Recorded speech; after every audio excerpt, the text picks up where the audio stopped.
Yo, good morning guys. Update no. Papunta tayo ngayon guys sa mga kailong no. Papunta tayo sa kay Baby Angelo. Puntahan natin yung maglola. No at yung plano natin, ihatid yung yung binigay ng sponsors and then pa-check up natin no. Yun guys para malaman natin ano yung sitwasyon. And then guys, andito na tayo, no? Shortcut lang natin. Pagdating natin ng Lumaguntod no, salubong natin yung maglola.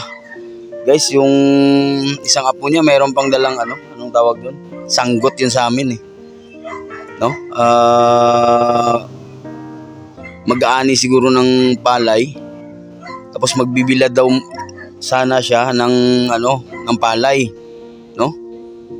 May trabaho sana siya kaso kinausap natin na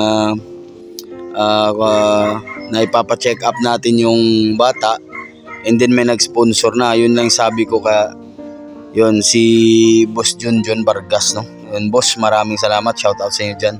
Then shout out ulit no sa kay ma'am no na nagbigay ng 1,020 and then shout out din sa kay Dave Gagalanan no, nag-send ng 300 no pang dagdag sa gatas ni Baby Angelo.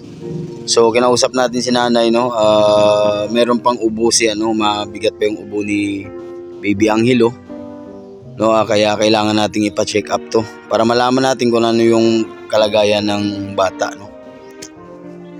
Kinausap natin si lola niya, pumayag naman. Kaya guys, nag-bis na yung lola niya tapos papunta na kaming city no. Yun, magmumotor lang kami kasi mahirap yung sakayan dito papuntang Sipalay City. So let's go.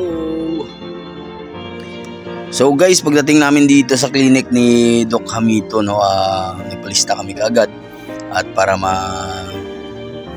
pa-check up na natin si Baby Angelo no.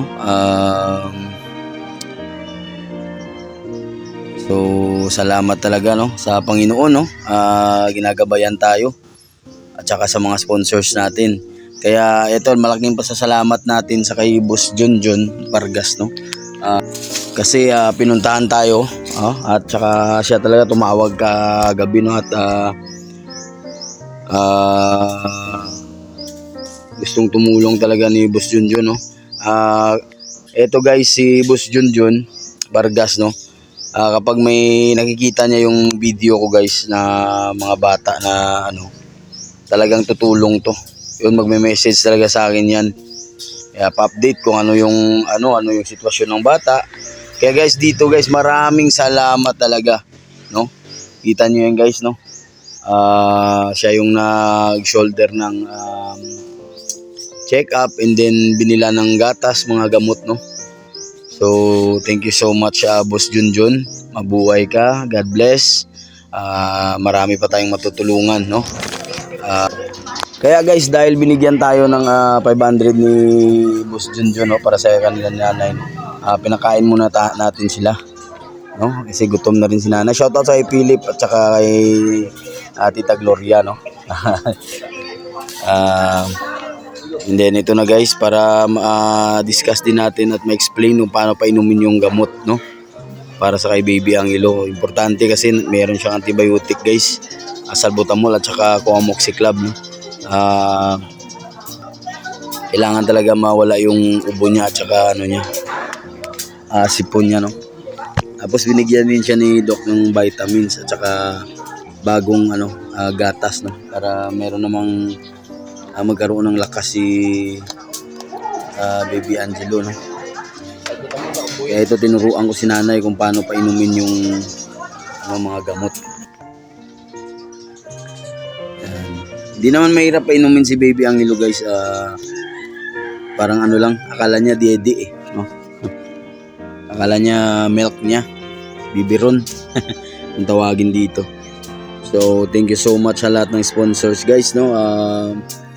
God bless you all no.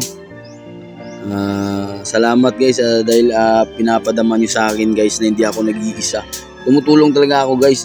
Hindi ko alam kung paano, pero kasi nandiyan kayo, kaya lumalakas din yung loob natin no, para tumulong sa mga Mahirap. Kaya bago natin sila iwanan guys, binilan muna natin sila ng distilled water na malaki para kay Baby Angelo. Kasi yung iniinom ni Baby Angelo,